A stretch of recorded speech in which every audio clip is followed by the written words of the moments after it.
Hello friends, welcome to my YouTube channel The Web Education.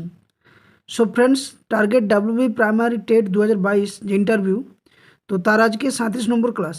তো আমরা WB primary টেটকে target করে অর্থাৎ ইন্টারভিউকে target করে যে বিভিন্ন ক্লাসগুলো টপিক ওয়াইজ বলো বা 2017 সালের যে ইন্টারভিউতে প্রশ্ন করা হয়েছিল সেগুলো বলো বা তার অনুকরণে কিছু প্রশ্ন বলো বা বিভিন্ন যে শিক্ষা কমিশন, NCF, RTE, NEP সমস্ত ক্লাস কিন্তু এক এক করে আমার দ্য ওয়েব এডুকেশন চ্যানেলের প্লেলিস্টে আপলোড করা আছে এবং আমার চ্যানেলে আপলোড করা আছে।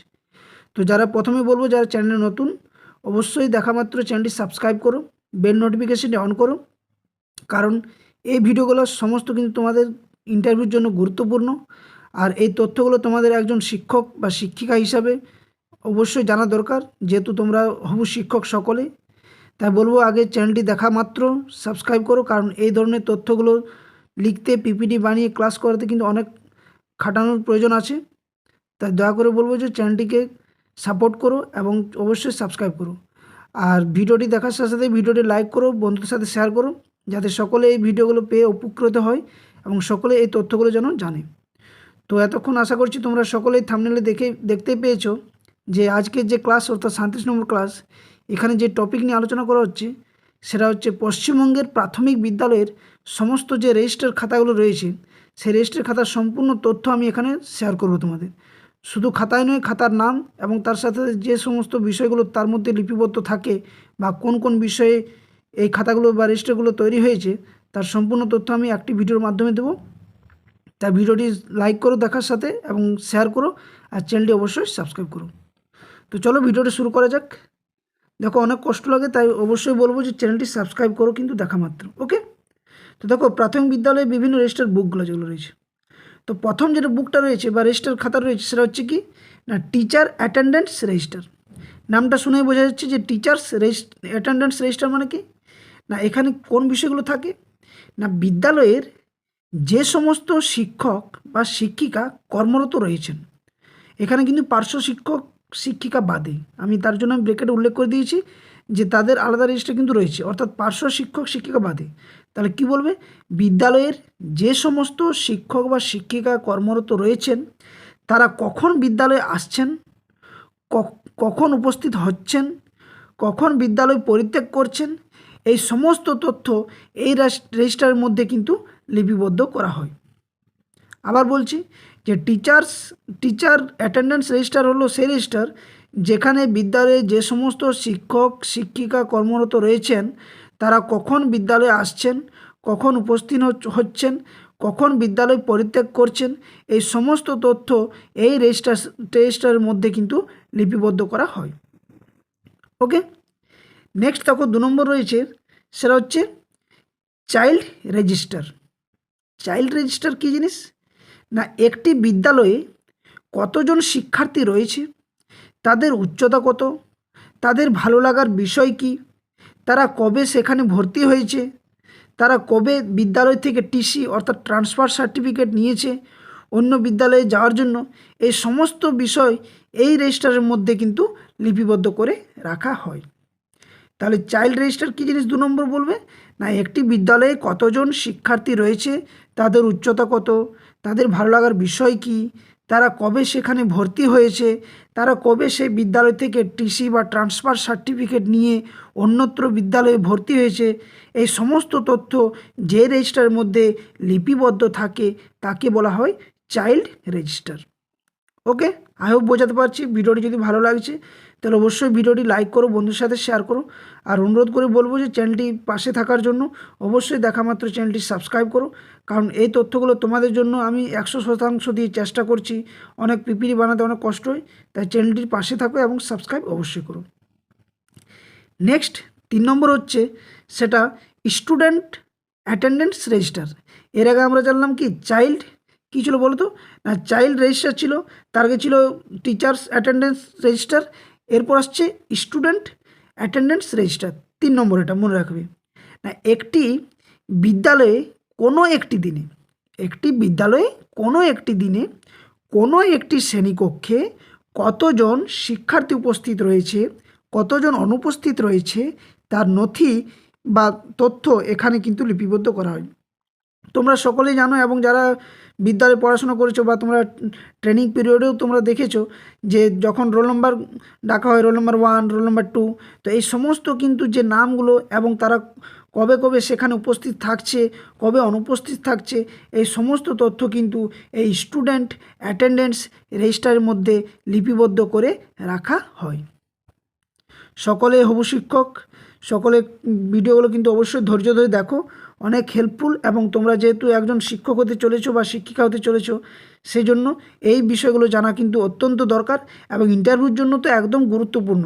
কারণ এখান থেকে তোমাদের প্রশ্ন অবশ্যই একটা দুটো করে প্রত্যেককেই করতে পারে, কোনো কিন্তু জিজ্ঞাসার বিষয়ই নয়, এগুলো করবেই করবে, সন্দেহের বিষয় নয়। তাই ভিডিওটা দেখো। ওকে, 4 নম্বর হচ্ছে স্টুডেন্টস অ্যাডমিশন রেজিস্টার।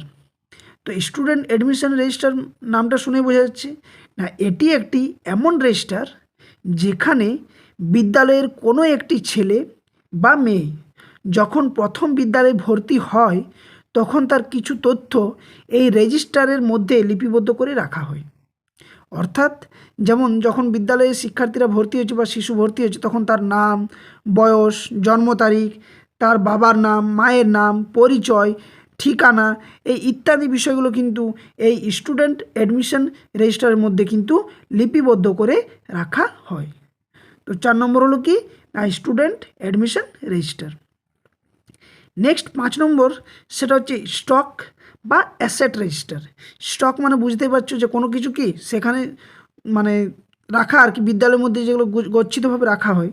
তো এখানে কি থাকে না, বিদ্যালয়ের মধ্যে কোন কোন সম্পদ বা উপাদান রয়েছে, অর্থাৎ বিদ্যালয়ের আলমারি বলতে পারো, টেবিল, চেয়ার, বেঞ্চ, ডেস্ক, যাবতীয় সরঞ্জাম যে রয়েছে এবং কত পরিমাণ রয়েছে বা কী রয়েছে, এই তথ্য কিন্তু এই রেজিস্টারের মধ্যে লিপিবদ্ধ করে রাখা হয়। দেখবে অনেক সময় যখন কোনো হেড টিচার বা টিআর যখন অন্য বিদ্যালয়ে যায় আর অন্য আরেকজন যখন আসেন সেখানে বিদ্যালয়ে, তখন তিনি এই স্টক রেজিস্টারগুলো দেখতে চান। তিনি দেখতে চান যে বিদ্যালয়ে কোন কোন বিষয়গুলো রয়েছে, এবং তার অন্য একজনের কাছ থেকে যখন অন্যজনের কাছে ট্রান্সফার করা হয় বিষয়গুলো, খাতাগুলো, তখন তিনি দেখেন যে সবগুলো ঠিক রয়েছে কি না, সব মিলিয়ে দেখে, এবং এই বিষয়ের তথ্যগুলো কিন্তু এই স্টক বা অ্যাসেট রেজিস্টারের মধ্যে লিপিবদ্ধ করে রাখা হয়। আরবার বলছি 5 নম্বরটা যদি বুঝতে অসুবিধা হয় না, বিদ্যালয়ের মধ্যে কোন কোন সম্পদ বা উপাদান রয়েছে, অর্থাৎ যেমন বিদ্যালয়ের আলমারি বলতে পারো, টেবিল, চেয়ার, বেঞ্চ, ডেস্ক, ঘড়ি, যাবতীয় সরঞ্জাম একটা বিদ্যালয়ে যেগুলো থাকে, সেই তার যে তথ্য যে রেজিস্টারের মধ্যে লিপিবদ্ধ করে রাখা হয় সেটা হচ্ছে স্টক বা অ্যাসেট রেজিস্টার। নেক্সট হচ্ছে school inspection register. School inspection register 6 নম্বর। না, বিভিন্ন বিদ্যালয়ে দেখবে তোমরা মাঝে মধ্যে স্কুল ইন্সপেক্টর বা এসআই যাকে বলা হয়, উনি কিন্তু আসেন কি করতে, পরিদর্শন বা ভিজিট করতে, এবং তখন তিনি সেখানে দেখেন যে বিদ্যালয়ের পরিকাঠামো কেমন আছে, শিক্ষক শিক্ষিকা কেমন, শিক্ষার্থীদের ভালো মন্দ, এই সমস্ত বিষয় কিন্তু তিনি দেখেন, এবং দেখার পর তার গুণগত মান এবং মন্তব্য তিনি যে রেজিস্টারের মধ্যে দিয়ে লিপিবদ্ধ করে রেখে যান বা সই করেন, বা তার মন্তব্য সেখানে যে লেখেন, সেই খাতাটাই হচ্ছে বা সেই রেজিস্টারটাই হচ্ছে স্কুল ইন্সপেকশন রেজিস্টার। ওকে, তো 6 নম্বর হচ্ছে কি না, স্কুল ইন্সপেকশন রেজিস্টার। নেক্সট 7 নম্বর হচ্ছে ইভালুয়েশন বা রেজাল্ট রেজিস্টার। তো তোমরা বুঝতে পারছো ইভালুয়েশন বা রেজাল্ট কাদের করা হয় না, বিদ্যালয়ের সমস্ত শিক্ষার্থীর মূল্যায়নের মান যাচাই, তারা কত গ্রেড, কত নম্বর পেল, এই সমস্ত বিষয় যে রেজিস্টারের মধ্যে লিপিবদ্ধ করে রাখা হয় সেটাই হচ্ছে ইভালুয়েশন বা রেজাল্ট রেজিস্টার। এখানে বিদ্যালয়ে যে সমস্ত শিক্ষার্থীরা পঠন পাঠন করেন তাদের মূল্যায়ন করা হয়, মূল্যায়ন পরে তারা কত কি নাম্বার পেল, তাদের নাম্বারের ফল কত, গ্রেড কত, এই সমস্ত তথ্য কিন্তু এই ইভালুয়েশন বা রেজাল্ট রেজিস্টারের মধ্যে লিপিবদ্ধ করে রাখা হয়। নেক্সট 7 নম্বর হচ্ছে কি এনটিপি রেজিস্টার। তো এনটিপি রেজিস্টার কি না, একটি বিদ্যালয়ে পশ্চিমবঙ্গ সরকার কর্তৃক প্রণোদিত কতগুলো বই রয়েছে, কতগুলো বই শিক্ষার্থীদের মধ্যে বিতরণ করা হলো, অর্থাৎ টেক্সট বুকগুলো আর কি, কত বই এখনও রয়ে গেছে, আবার বলছে কতগুলো আরও বই আর কি বাকি রয়েছে বা প্রয়োজন রয়েছে যারা শিক্ষার্থীরা পায়নি আর কি, এই সমস্ত তথ্য কিন্তু এই টিএনটি রেজিস্টারের মধ্যে লিপিবদ্ধ করে রাখা হয়। অর্থাৎ একটা বিদ্যালয়ে পশ্চিমবঙ্গ সরকার কর্তৃক যে সমস্ত টেক্সট বুকগুলো দেওয়া হয় সেগুলো কত শিক্ষার্থী পেল, কত শিক্ষার্থী পেল না, কতগুলো বাড়তি রয়ে গেছে বা কতগুলো এখনও বিদ্যালয়ে আরও প্রয়োজন রয়েছে শিক্ষার্থীদের জন্য, এই সমস্ত বিষয় কিন্তু এই টিএনটি রেজিস্টারের মধ্যে লিপিবদ্ধ করে রাখা হয়। নেক্সট হচ্ছে প্যারা টিচার অ্যাটেন্ডেন্স রেজিস্টার। আমি আগেই বলেছিলাম যে টিচার্স অ্যাটেন্ডেন্স যে রেজিস্টার সেখানে কিন্তু প্যারা টিচাররা সই করেন না বা তাদের উপস্থিত যে বিষয়টা সেটা কিন্তু সেখানে লিপিবদ্ধ তারা করতে পারেন না, তাদের জন্য আলাদা রেজিস্টার রয়েছে এবং যেটির নাম প্যারা টিচার অ্যাটেন্ডেন্স রেজিস্টার। দেখো, পশ্চিমবঙ্গ সরকার কর্তৃক নিযুক্ত যে সমস্ত পার্শ্ব শিক্ষক বা প্যারা টিচার রয়েছেন বা নিয়োগ করা হয়, কিসের জন্য তাদের নিয়োগ করা হয়েছিল না বিদ্যালয়ের পাঠদানের মান উন্নয়ন করার জন্য। এবং এই তাদের বিদ্যালয়ে আসার সময়, বিদ্যালয় পরিত্যাগ করার সময়, অর্থাৎ উপস্থিত অনুপস্থিত, কখন তারা বিদ্যালয় থেকে বাড়ি যাচ্ছেন, কখন তারা আসছেন, এই সমস্ত বিষয় বা সই করেন ওনারা যে খাতার মধ্যে বা রেজিস্টারের মধ্যে, এই বিষয়গুলো যেখানে লিপিবদ্ধ থাকে সেটাই হচ্ছে প্যারা টিচার অ্যাটেন্ডেন্স রেজিস্টার। এখানে মনে রাখার বিষয় রয়েছে যে মনে রাখবে এখানে বিদ্যালয়ে যে সমস্ত অ্যাসিস্ট্যান্ট বা পার্মানেন্ট টিচার রয়েছেন তাদের কিন্তু এই রেজিস্টারের মধ্যে লিপিবদ্ধ করে রাখা হয় না। নেক্সট 10 নম্বর হচ্ছে অ্যাক্টিভিটি ওয়াইজ রেজিস্টার। কি অ্যাক্টিভিটি ওয়াইজ রেজিস্টার? না একটি বিদ্যালয়ের বিভিন্ন যে ক্রিয়াকলাপ হয়, যেমন বিভিন্ন খেলাধুলো, সরকার কর্তৃক প্রণীত যে বিভিন্ন প্রকল্প, তার যে অনুষ্ঠান আয়োজন করা হয় বা যে প্রকল্প কতটা বাস্তবায়িত হচ্ছে, কবে বাস্তবায়িত হলো, কতটা করতে পারা যাচ্ছে বিদ্যালয়ের মধ্যে, কারা করছে, এই সমস্ত বিষয় কিন্তু বিদ্যালয়ের যে রেজিস্টারের মধ্যে লিপিবদ্ধ করে রাখা হয় সেটা হচ্ছে অ্যাক্টিভিটি ওয়াইজ রেজিস্টার। নেক্সট এবার 11 নম্বর আসছে ফান্ড ফ্লো রেজিস্টার। 11 নম্বর কি ফান্ড ফ্লো রেজিস্টার? না সরকার কর্তৃক বিদ্যালয়গুলোর মান উন্নয়ন করার জন্য যে ফান্ড বা তহবিল বা অর্থ প্রদান করা হয় তার বাস্তবায়ন কতটা হয়েছে, কত টাকা তার খরচ হয়েছে, এই ইত্যাদি বিষয় কিন্তু এই ফান্ড ফ্লো রেজিস্টারের মধ্যে লিপিবদ্ধ করে রাখা হয়। ফান্ড মানে বুঝতে পারছো তহবিল বা অর্থ নিশ্চয়ই। তো এই অর্থ কি বিদ্যালয়গুলো তো দেয়, কে দেয় না সরকার দেয়। তো এই সরকার কর্তৃক যে তহবিল বা অর্থদানগুলো করা হচ্ছে সেই অর্থটা বিদ্যালয়ে কতটা কাজে লাগানো হয়েছে, কোথায় কোথায় কাজে লাগানো হলো, কত পরিমাণ কাজে লাগানো হলো অর্থটা, সেই সমস্ত বিষয় কিন্তু এই ফান্ড ফ্লো রেজিস্টারের মধ্যে লিপিবদ্ধ করে রাখা হয়। নেক্সট 12 নম্বর হচ্ছে চেক ইস্যু রেজিস্টার।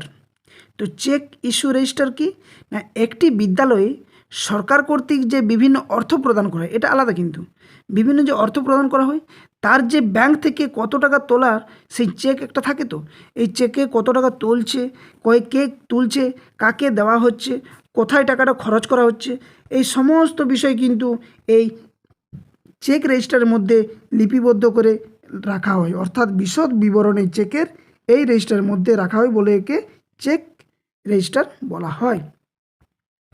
নেক্সট 13 নম্বর হচ্ছে টেস্ট রেজিস্টার। তো টেস্ট রেজিস্টার কী জিনিস? এখানে তো কোনো ইউনিট টেস্ট নয়, না না প্রত্যেক বিদ্যালয়ে প্রতিদিন যে মিড ডে মিলে রান্না করা হয়, এই রান্না করা খাবার কতটা পুষ্টিগত, সে রান্না খাবার আদৌ শিক্ষার্থীর জন্য গ্রহণযোগ্য কিনা, সেই বিভিন্ন তথ্য, অর্থাৎ কি করে না এখানে যখন রান্না করা খাবার হয় তখন একজন শিক্ষক বিদ্যালয়ের বা শিক্ষিকা সেই খাবারগুলো টেস্ট করে বা যাচাই করে দেখেন যা হ্যাঁ এটি সত্যি আজকের জন্য বিদ্যালয়ে খাবার গ্রহণযোগ্য শিক্ষার্থীদের। তো এই টেস্ট করার পর তিনি এই বিষয়টি ওই টেস্ট রেজিস্টারের মধ্যে লিপিবদ্ধ করে রাখেন। পরিষ্কারভাবে আরেকবার বলছি, না টেস্ট রেজিস্টার হলো সেই বিষয় না একটি বিদ্যালয়ে যে মিড ডে মিল রান্না করা হয় সেই রান্না করা খাবার কতটা পুষ্টিগত, সেই রান্না করা খাবার আদৌ শিক্ষার্থীদের গ্রহণযোগ্য কিনা, এবং এই খাবার যখন রান্না করা হয় তারপর বিদ্যালয়ের যে কোনো একজন শিক্ষক বা শিক্ষিকা সেই খাবারটি টেস্ট করেন এবং তারপর সেই টেস্টের বিষয়টি যে রেজিস্টারের মধ্যে লিপিবদ্ধ করেন সেটাই হচ্ছে টেস্ট রেজিস্টার। নেক্সট হচ্ছে 14 নম্বর মাইনরিটি স্টাইপেন্ড রেজিস্টার। তো মাইনরিটি স্টাইপেন্ড রেজিস্টার মানে সকলেই নামটাই বোঝা যাচ্ছে না কোনো একটি বিদ্যালয়ে কতজন মাইনরিটি এর শিক্ষার্থী রয়েছে এবং সরকার কর্তৃক প্রণীত তাদের জন্য যে সুযোগ সুবিধা দেওয়া হয় তারা সেটা পাচ্ছে কি না, সঠিক সময়ে সেটা পাচ্ছে কি না, কে পেয়েছে বা কে পায়নি, এই মন্তব্যগুলো কিন্তু এই রেজিস্টারের মধ্যেই লিপিবদ্ধ করে রাখা হয়। অর্থাৎ একটি বিদ্যালয়ে যে নিম্নবর্গের বা মাইনরিটি বর্গের যে শিক্ষার্থীরা রয়েছে তাদের সরকার যে বিভিন্ন অর্থ বা বিভিন্ন কিছু দিক থেকে যে সাহায্য করেন, এই সাহায্যের পরিমাণটা কতজন পাচ্ছে বা কতজন পায়নি, বা কে কে পেলো বা কে কে পেলো না, কবে পেয়েছে, এই সমস্ত বিষয় কিন্তু এই মাইনরিটি স্টাইপেন্ড রেজিস্টারের মধ্যে কিন্তু লিপিবদ্ধ করে রাখা হয়। তো এগুলো হচ্ছে মোট 14টি মূল কিন্তু রেজিস্টার খাতা যেগুলো প্রত্যেক প্রাথমিক বিদ্যালয়ে থাকা দরকার এবং রয়েছে। এছাড়াও আরও কিছু রেজিস্টার রয়েছে যেগুলো বিদ্যালয়ের শিক্ষক শিক্ষিকা স্থির করে যেগুলো বানানো দরকার কিনা। যেমন তার মধ্যে রয়েছে, দেখো, একে রয়েছে কি ড্রেস রেজিস্টার। ড্রেস রেজিস্টার নামটা দিয়ে বোঝা যাচ্ছে না, দেখবে এখন বিভিন্ন বিদ্যালয়ে পশ্চিমবঙ্গ সরকার থেকে কিন্তু শিক্ষার্থীদের জন্য ড্রেস দেওয়া হয় এবং এই পোশাক বা ড্রেসগুলো সরকার কর্তৃক দেওয়ার পর সেগুলো বিদ্যালয়ের কতজন শিক্ষার্থী পেলো বা কারা পেলো, কতজনের ছোট হচ্ছে বা কতগুলো ছেঁড়া বের হলো, কারা পেলো না, এই সমস্ত বিষয় কিন্তু বিদ্যালয়ের শিক্ষক বা শিক্ষিকারা লিপিবদ্ধ করে রাখেন। আর এটাই হচ্ছে ড্রেস রেজিস্টারের খাতা। ওকে, নেক্সট হচ্ছে শু রেজিস্টার। শু রেজিস্টার কী জিনিস না, বিদ্যালয়ে যখন জুতো দেওয়া হয় তখন কতজন শিক্ষার্থী এই জুতো পেলো, কতজন পায়নি, কতজনের জুতো ছেঁড়া বের হলো, কতজনের এখন দরকার আছে, কতজনের ছোট বা বড় হলো, এই সমস্ত তথ্য কিন্তু এই রেজিস্টারের মধ্যে লিপিবদ্ধ করে রাখা হয়। ওকে, নেক্সট, আচ্ছা, এতগুলোই ছিল। তো মোট ছিল 14টা মূল রেজিস্টার খাতা এবং বাকি দুটো যেটা বললাম ড্রেস এবং শু। তো এগুলো নিজের পছন্দ অনুযায়ী কিন্তু বাকি দুটো করে, এবং 14টি যে মূল রেজিস্টার সেগুলো কিন্তু বিদ্যালয়ে অবশ্যই থাকা দরকার। তো এটাই ছিল আজকের মূল টপিক, যেটা হচ্ছে একটা প্রাথমিক বিদ্যালয়ে কোন কোন রেজিস্টার খাতা থাকা দরকার এবং সেই খাতার মূল বিষয়বস্তু কী, সেই তথ্য তোমাদের কাছে আমি শেয়ার করলাম। যদি ভিডিওটি ভালো লাগে অবশ্যই ভিডিওটি লাইক করো, বন্ধুদের সাথে শেয়ার করুন এবং চ্যানেলে নতুন হয়ে থাকলে অবশ্যই দ্য ওয়ে পাস এডুকেশন চ্যানেলটি সাবস্ক্রাইব করে বেল নোটিফিকেশনটি অন করতে ভুলো না, কারণ 2022 ডাব্লিউবি টেট ইন্টারভিউর জন্য পুরো ডেডিকেটেডভাবে ক্লাস করানো হচ্ছে এবং এর প্লেলিস্টও কিন্তু তোমরা চ্যানেলে ভিজিট করলে পেয়ে যাবে। আর আমি ডেসক্রিপশন বক্সে এই চ্যানেলের লিঙ্ক কিন্তু শেয়ার করে দেবো এবং এর পিডিএফগুলো ফ্রি অফ কস্ট তোমরা কিন্তু আমার টেলিগ্রাম চ্যানেলে পেয়ে যাবে, সেটাও কিন্তু ভিডিওর ডেসক্রিপশান বক্সে আমি দিয়ে দেবো। তাই অবশ্যই নিজের হাতটা কিন্তু বা আঙুলটা কিন্তু অবশ্যই এই বেল আইকনটাতে প্রেস করো এবং অবশ্যই সাবস্ক্রাইব করে রাখো, ভিডিওটি লাইক করো ও বন্ধুর সাথে শেয়ার অবশ্যই করো। তো আজকে ভিডিওটা এখানেই শেষ করছি, ধন্যবাদ, জয় হিন্দ।